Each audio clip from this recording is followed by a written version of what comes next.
बऱ्याच वर्षानंतर राज आणि माझी भेट व्यासपीठावरती झाली.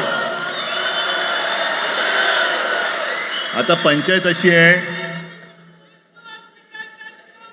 की त्यांनी मला सन्माननीय उद्धव ठाकरे असं बोललेलं आहे.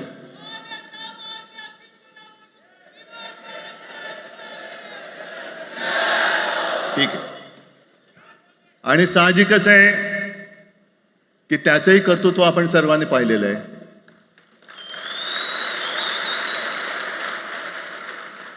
म्हणून माझ्या भाषणाची सुरुवात करताना सन्माननीय राज ठाकरे आणि जमलेल्या माझ्या तमाम मराठी हिंदू बांधवांनो, भगिनींनो आणि मातांनो,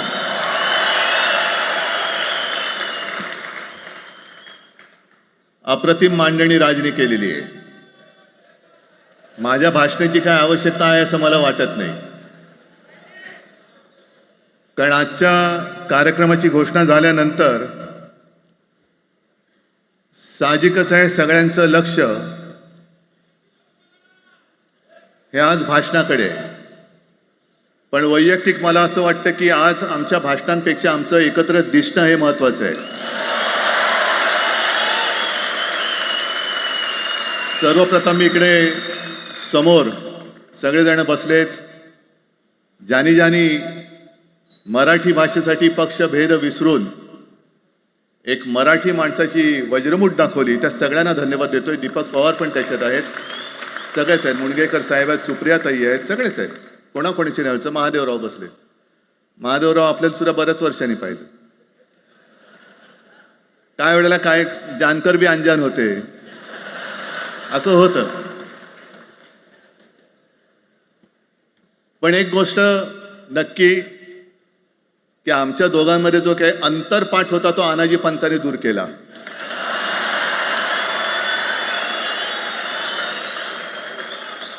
आता अक्षता टाकण्याची काय तुमच्याकडनं अपेक्षा नाहीये. एकत्र आलोय एकत्र राहण्यासाठी.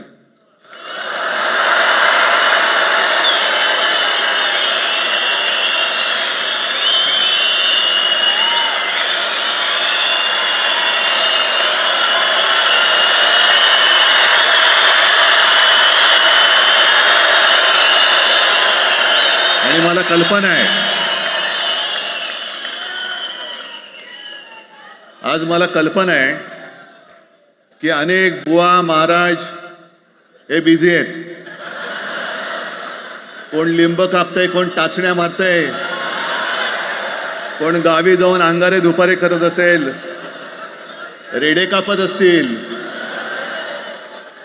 त्या सगळ्यांना सांगतो, या सगळ्या भोंदूपणा विरुद्ध माझ्या आजोबांनी लढा दिला होता आणि त्यांचे आम्ही वारसदार म्हणून तुमच्या समोर उभे ठाकलेलो आहोत.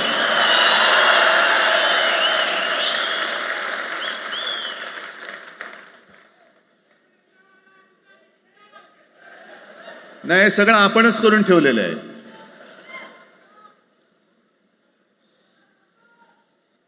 भाषेवरनं जेव्हा एखादा विषय निघतो तेव्हा तो केवळ वरवरचा धरून चालणार नाही.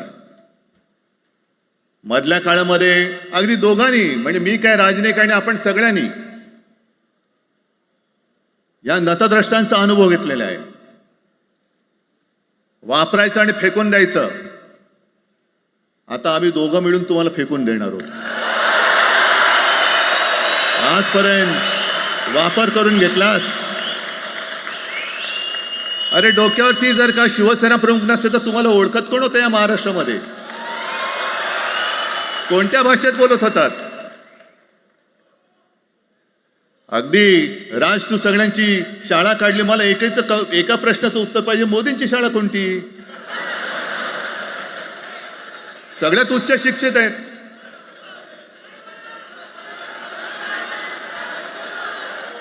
पण हे जे काय यांची मध्यंतर मी बोललो ना, भाजप ही अफवांची फॅक्टरी आहे. मधल्या काळात त्यांनी सुरू केलं होतं, उद्धव ठाकरेंनी हिंदुत्व सोडलं. हिंदुत्व ही कोणत्याही भाषेची मक्तेदारी नाही.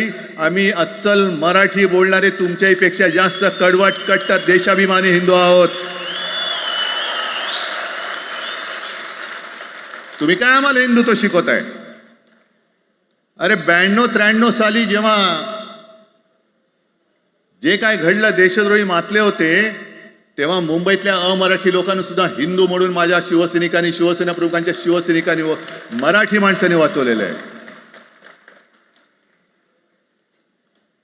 आणि देवेंद्र फडणवीस आज जे बोललेत, बातम्या आले सगळीकडे, मी इकडे बातम्या आणल्या आहेत. भाषेच्या नावाखाली गुंडगिरी सहन केली जाणार नाही. जर महाराष्ट्रामध्ये मराठी माणूस न्याय मागण्यासाठी आंदोलन करत असेल आणि त्याला जर का तुम्ही गुंड म्हणत असाल, तर आम्ही गुंड आहोत. आम्ही गुंड. न्याय मागणं म्हणजे गुंडगिरी नाहीये. आणि जर का गुंडगिरी केल्याशिवाय तुमच्या दरबारी न्याय मिळत नसेल, तर आम्ही गुंडगिरी करूच.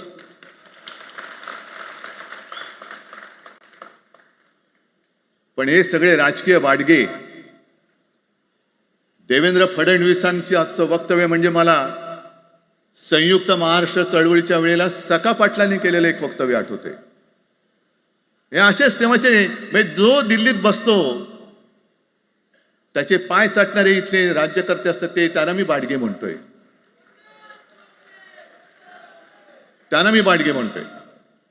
कारण संयुक्त महाराष्ट्र चळवळीमध्ये मुंबई आपल्याला आपण मिळवली. आपण म्हणजे आपण मराठी माणसांनी. तेव्हाही तत्कालीन जे सत्ताधारी होते, हो अगदी काँग्रेस होतीच ना तेव्हा सत्तेवर, मुंबई मराठी माणसाला द्यायला तयार नव्हती. आणि तेव्हा सुद्धा एक मराठी माणूस, म्हणजे आज जे बोलतात ना आम्ही मराठी नाहीत का, अरे तुम्ही नुसतं नावाने मराठी आहात, तुमच्या अंगात मराठी रक्त आहे की नाही आता तपासावं लागेल. आणि सखा पाटील बोलले होते, यावश्चंद्र दिवाकरो, मुंबई महाराष्ट्राला मिळणार नाही. कशी नाही मिळत, झुकवलं, वाकवलं, गुडघ्यावरती आणलं मराठी माणसानी. आणि मुंबई आपल्या हक्काची, तुम्ही आता जी घोषणा घेतली ना, दिली ना, ती मुंबई आपल्या हक्काची आपण लढून आपण मिळून घेतली.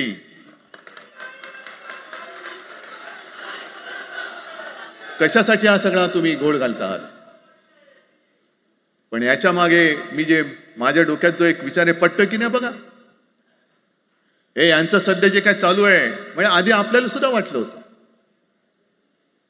कारण तेव्हा काश्मीरमध्ये 370 कलम होतं, ते हटवण्यासाठी शिवसेनेने पाठिंबा दिला. आणि तेव्हा यांनी घोषणा दिली होती, एक निशाण, एक प्रधान, एक विधान. बरोबर आहे, देश एक असला पाहिजे, संविधान एक असलं पाहिजे, निशाण सुद्धा एकच, तो आपला तिरंगा असला पाहिजे. भाजपचं भांडी पुसायचं फडकं असता कामा नये. ते फडकं म्हणजे आमचा राष्ट्रध्वज नाहीये. पण ते सगळं चाललंय एक एक एक एक.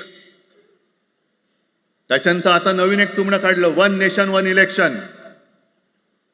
म्हणजे हळुवारपणाने हे सगळं काही एक एक एक करत, हिंदी, हिंदू, हिंदुस्तान, हिंदू आणि हिंदुस्तान मान्य आहे, पण हिंदीची सक्ती आम्हाला मान्य नाही. तुम्ही किती कमिट्या करा, हिंदीची सक्ती तुमचे 7 पिढ्या उतरल्या तरी आम्ही लावू देत नाही.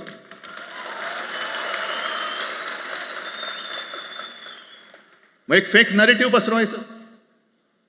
हे उद्धव ठाकरेच्याच काळातलं. अरे उद्धव ठाकरे एवढं काम करत होता, मग पाडलात कशाला गद्दारी करून? तान्या बोंबललात तेव्हा. पण मी अभिमानाने सांगेन, माझ्या मंत्रिमंडळातले सहकारी इकडे बसले, जितेंद्र आव्हाड आहेत, आणखीन कोणी असतील, मी मुख्यमंत्री असताना महाराष्ट्रामध्ये मी मराठीची सक्ती केली होती आणि केलीच, ज्याचा मला अभिमान आहे. काय केलं त्याचं तुम्ही? मराठी भाषा महाराष्ट्रामध्ये सक्तीची करावी लागली. का करावी लागली? कोण आहेत आमच्या मराठीचे दुश्मन, कोण आहेत? पण महाराष्ट्रामध्ये मराठीची सक्ती केल्यानंतर सुद्धा काही लोक कोर्टामध्ये गेले. ती गुंडगिरी नाही होत. पण आता कोणतरी एक तो भेडी असतं त्याचं नाव,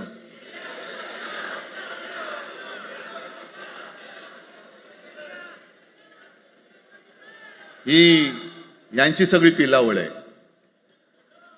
तोडा फोडा आणि राज्य करा. आपण ज्या काही गोष्टी केल्या होत्या, हे म्हणतात म्हणे शिवसेनेने आजपर्यंत काय केलं. शिवसेना म्हणजे आता राज मी तुला माझ्या सोबतच घेतो, कारण आपण तेव्हा एकत्रच होतो, आता सुद्धा पुढे एकत्र चाललेलो आहोत. त्याच्यामुळे आपलं सगळं तेव्हाच म्हणतोय, आपला एवढ्या वर्षाचा कालखंड. मराठी माणूस म्हणे मुंबई बाहेर नेला. मराठी माणूस आम्ही मुंबई बाहेर नेला असं जर का तुम्हाला वाटत असेल तर 14 सालानंतर तुम्ही मुंबई आणि महाराष्ट्राचे जे काही लचके तोडलेत, मुंबईतून सगळे उद्योगधंदे, महाराष्ट्रातून उद्योगधंदे सगळे पळवले, आर्थिक केंद्र गेलं, हिरे व्यापार गेला, मोठमोठी ऑफिसेस गेली. आपल्याकडे येणारे उद्योगधंदे जे आपल्या काळात येत होते ते कुठे गेले? मग काय तेवढाच हिंदुस्थान किंवा तेवढाच सगळे हिंदू आहेत? तेवढेच हिंदू आहेत. आम्ही सगळं करत होतो, केलं होतं. पण तुम्ही पहिल्या प्रथम गद्दारी, आमच्यात गद्दारी करवलीत आणि तुम्ही आमचं सरकार पाडलं. ह्याचं कारण तुमचे जे मालक तिकडे बसलेले 2 व्यापारी, त्यांचे बूट चाटण्यासाठी तुम्ही हे सगळं करतात.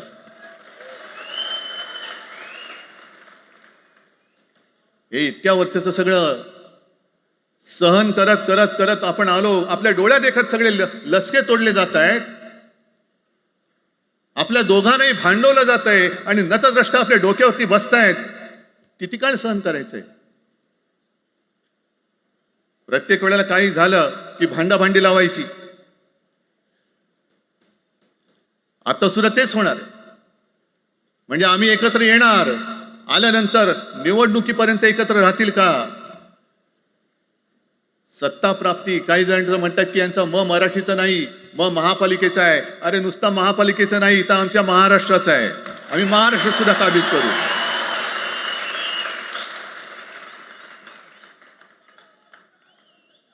आज तर निवडणुका नाहीयेत. आमची सत्ता, सत्तेवरती जे शिवसेना प्रमुखांनी सांगितलं, अरे सत्ता काय, सत्ता येते आणि सत्ता जाते. पण आपली ताकद ही आपल्या एकजुटीमध्ये असली पाहिजे. दर वेळेला संकट आलं की आपण सगळे मराठी एकवटतो आणि संकट गेलं की आपणच एकमेकांमध्ये भांडायला लागतो. आता नको, हा नतद्रष्टपणा आता करायचा नाहीये, अजिबात करायचं नाहीये.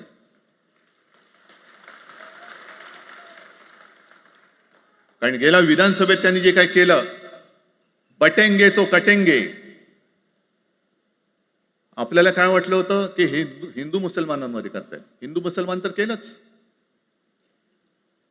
पण त्यांनी खास करून केलं ते मराठेतर मध्ये केलं. म्हणजे यांची नीती आहे ती अशीच आहे जे गुजरातमध्ये त्यांनी केलं. गुजरातमध्ये गेल्या निवडणुकीत एक असा माहोल होता, मला वाटतं मोदी तेव्हा का त्यांच्या नंतर असेल, माहित नाही मला, लक्षात नाही. वातावरण असं पेटलं होतं गुजरातमध्ये की बस आता पटेल यांना आपटेल. पण त्यांनी काय केलं बरोबर? पटेलांना भडकवलं, पटेलांना वेगळं केलं आणि पटेल तर सगळं एकत्र केलं. हरियाणामध्ये पण तेच केलं. जाट लोकांना भडकवलं, जाट लोक एकत्र झाले, त्यांना वेगळं केलं आणि जाटे तर सगळा जो काही समाज होता तो एकत्र करून तिकडे सत्ता प्राप्त केली. महाराष्ट्रामध्ये तेच केलं. मराठ्यांना उचकवलं आणि मराठी तर सगळा एकत्र केला. बटेंगे तो कटेंगे ही भीती त्यांच्यामध्ये निर्माण केली की बघा ते एकत्र झालेत, तुम्ही जर का फुटलात तर ते तुमच्या डोक्यावर बसतील. झाले एकत्र. मराठी माणूस मराठी माणसाची भांडला आणि दिल्लीचे गुलाम आपल्या डोक्यावरती राज्य करायला लागले. आणि आपण त्यांच्या पालख्या व्हायच्या. नुसते पालख्यांचे भय होणार की तुम्ही कधीतरी आपल्या माय मराठीला पालखीमध्ये सन्मानाने बसवणार आहात. बस झालं, आता यांची जोखड फेकून दिली पाहिजे. एकमेकांमध्ये भांडून त्यांचे जे काही डाव आहेत ते करत असतात. मी पेपरमध्ये बघितलं, काल बघितलं, आज बघितलं. आमचे पंतप्रधान जगभर फिरतायत. काय तो मोठा पट्टा घातलाय, स्टार ऑफ घाना. कुठे आला घाना देश? इकडे घाण आणि तिकडे घाना, स्टार ऑफ घाना. पण एका बाजूला मोदींचा फोटो आणि दुसऱ्या बाजूला माझ्या महाराष्ट्रामधला शेतकरी कर्जबाजारी झालाय, त्याला बैल सुद्धा तर पोसत नाही, बैल मिळत नाही, म्हणून त्या नांगराचं जोखड घेऊन तो शेती करतोय. मग एका बाजूला हा शेतकरी, त्याच्या खांद्यावरती गळ्यामध्ये ते नांगराचं जोखड आहे, आणि तिकडे आमचे पंतप्रधान स्टार ऑफ घाना. लाज वाटली पाहिजे, लाज, खरोखर लाज वाटली पाहिजे. आणि आजच पेपरमध्ये बातमी आले, 2 बातम्या आल्या की लाडक्या बहिणीचं पोर्टल आता बंद, नव्याने नोंदणी होणार नाही. बसा बोंबलत आता. आणि त्याही पेक्षा सगळ्यात भयानक गोष्ट म्हणजे संपूर्ण देशामध्ये सगळ्यात जास्त कर्जबाजारी शेतकरी कुठे असतील तर ते आपल्या महाराष्ट्रामध्ये आहेत. महाराष्ट्र आता थांबणार नाही, कर्ज काढतच राहणार. आणि ही यांची जी काय खेळी आहे, आपापसात भांडवायचं. मी एक साधी गोष्ट केली होती. जितेंद्र, तुम्हाला माहिती असेल, आपण तिकडे चौपाटीला, जिकडे बिर्ला मातोश्री बिर्ला क्रीडा केंद्र काय आहे, मराठी रंगभूमीचं दालन, मराठी रंगभूमीचा इतिहास सांगणारं दालन, त्याची निर्मिती करण्याचे सगळे आदेश वगैरे राज्यात सगळं झालं. आराखडा मंजूर केला मी. आणि 2-3 महिन्यापूर्वी बातमी आली की तो आराखडा यांनी केराच्या टोपलीत टाकला, ती जागा यांच्या मालकाच्या मित्राच्या घशात टाकतात. हा मराठीचा तुमचा अभिमान? मराठी भाषा भवनाची त्याचं भूमिपूजन मी केलं होतं. माझ्या सोबत अजित पवार होते, उपमुख्यमंत्री. कुठे गेलं मराठी भाषा भवन? कुठे गेलं मराठी भूमीचं रंगभूमीचं दालन? का तुम्ही आमची मराठी मारतात? का तुम्ही आमच्यावरती सक्ती करता आहात? अनेकदा सांगितलं की आम्ही कोणत्याही भाषेच्या विरोधात नाही आहोत, पण जर आमच्यावरती सक्ती करण्याचा प्रयत्न केला तर आमची शक्ती काय ती एकदा तुम्हाला अशी दाखवू की पुन्हा तुम्ही कधी डोकं वर नाही काढणार, पुन्हा डोकं वर काढणार नाही. या सगळ्या गोष्टींकडे आपण आज एकत्र आलेलो आहोत. पुन्हा आपल्यामध्ये काड्या घालण्याचे उद्योग होतील, कारण त्यांचा धंदाच तो आहे. एकतर कुठे, मी नेहमी सांगतो, कोणाच्याही लग्नामध्ये भाजपवाल्यानं बोलू नका.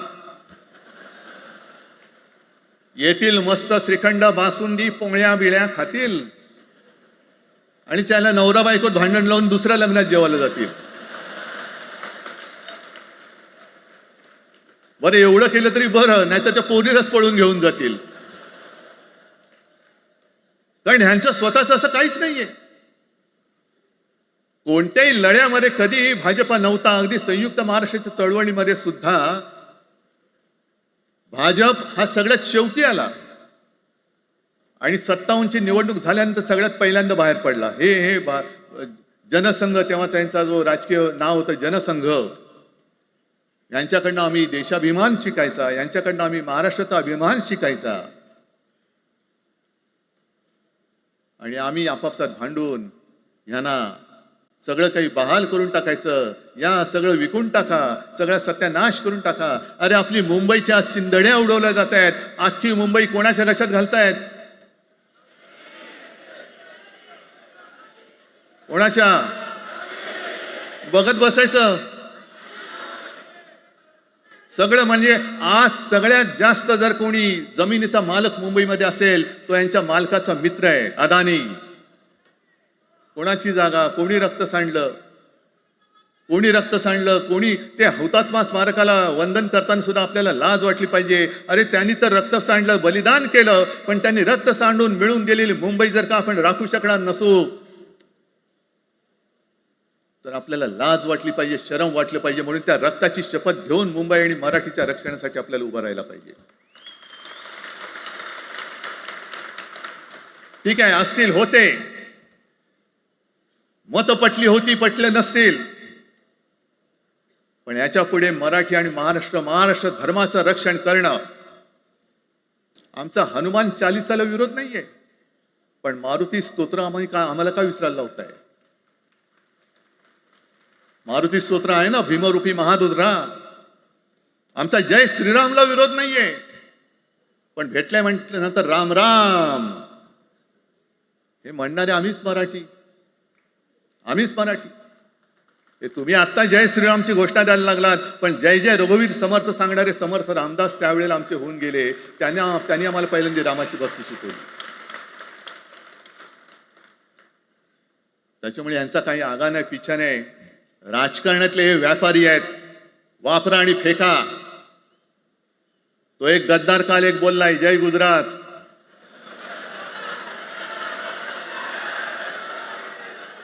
किती लाचारी करायची. म्हणजे तो पुष्पा पिक्चर पाहिल्यात तुम्ही सगळ्यांनी, दाढीवरनं हात फिरवून झुकेगा नाही साला. तसे हे गद्दार म्हणतात उठेगा नाही साला, कुछ भी बोलो उठेगा ही नाही. अरे कसा उठणार, आहे का तुझ्याकडे उठण्यासारखं? म्हणजे विचार मी म्हणतोय.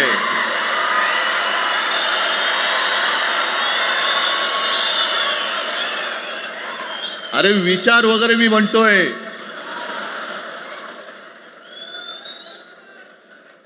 हिंदी भाषेच्या सक्तीला विरोध न करणारा बाळासाहेबांच्या विचाराचा पाईक असू शकेल? आपला मालक आला म्हणून त्याच्यासमोर जय गुजरात म्हणणारा आपल्या बाळासाहेबांच्या विचाराचा पाईक असू शकेल?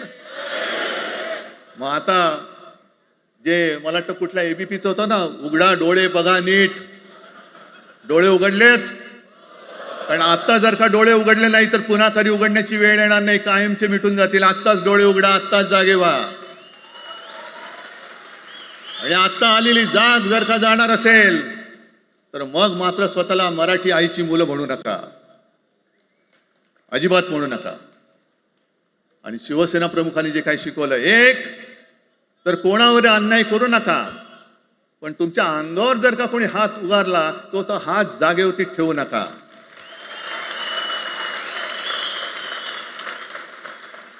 देवेंद्र फडणवीस भाषिक गुंडगिरी सहन करणार नाही तुम्ही म्हणता आहात. मला एक मराठी माणूस असा दाखवा की जो आपल्या देशात इतर राज्यामध्ये जाऊन गुंडगिरी करू शकतो, हिम्मत आहे त्याची? एक मराठी माणूस दाखवा. पण तुमचे सगळे चेले चपाटे उठतायत, कोणावरही आरोप करतायत, तमाशे करतायत.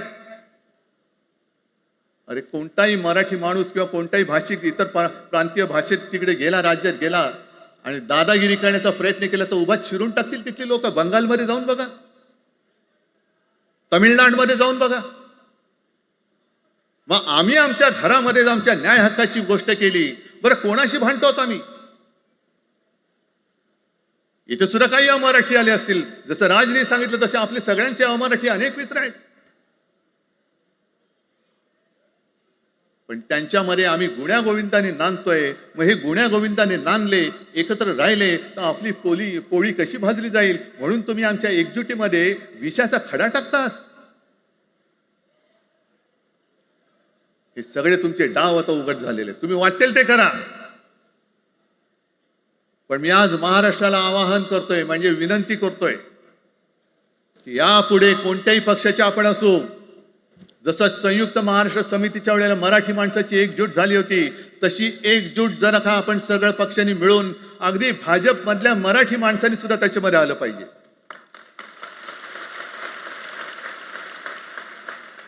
का नाही यायचं? ज्या राज्यामध्ये राहता, ज्या मातीमध्ये तुम्ही जन्माला आला, ज्या आईच्या पोटी जन्म घेतलात, तिचे उघड उघड जर का हे धिंडोडे काढणार असतील आणि आपण आपले पक्षीय भेदाभेद घेऊन त्यांना पायघड्या घालणार असू, तर असं षंडाचं जीवन जगण्यापेक्षा मेलेलं बरं. महाराष्ट्र हा शूरांचा आहे, वीरांचा आहे, दगडांचा आहे, पण यांच्यासारखं धोंड्यांचा नाहीये. ही आपण आता एक शपथ घेतली पाहिजे. घेताय तुम्ही? घेतलेत की एकजूट केवळ आमचा कार्यक्रम. मी राजला परवा फोन केला, अरे जसं काय आपल्या पिक्चरचा प्रीमियर होता असं सगळेजण विचारतात आज कसं येऊ. हा प्रीमियर असेल, पण आजपासून सुरुवात झालेली आहे. आजपासून सुरुवात झालेली आहे. एक तर आम्ही कोणाशी दादागिरी करणार नाही, पण कोणी दादागिरी केली तर आम्ही ती सहनही करणार नाही. शिवसेना प्रमुखांनी तेव्हा जे सांगितलं होतं तेच परत एकदा सांगतोय. मराठा मराठेतर, ब्राह्मण ब्राह्मणेतर, 96 कोळी 92 कोळी स्पृश्य अस्पृश्य, घाटी कोकणी हे सर्व मतभेद भेदाभेद गाडून मराठी माणसाची भक्कम एकजूट बांधा.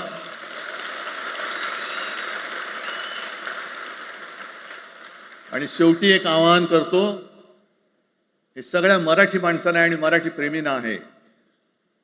तुटू नका, फुटू नका आणि मराठी ठसा पुसू नका. जय हिंद, जय महाराष्ट्र. धन्यवाद उद्धव साहेब.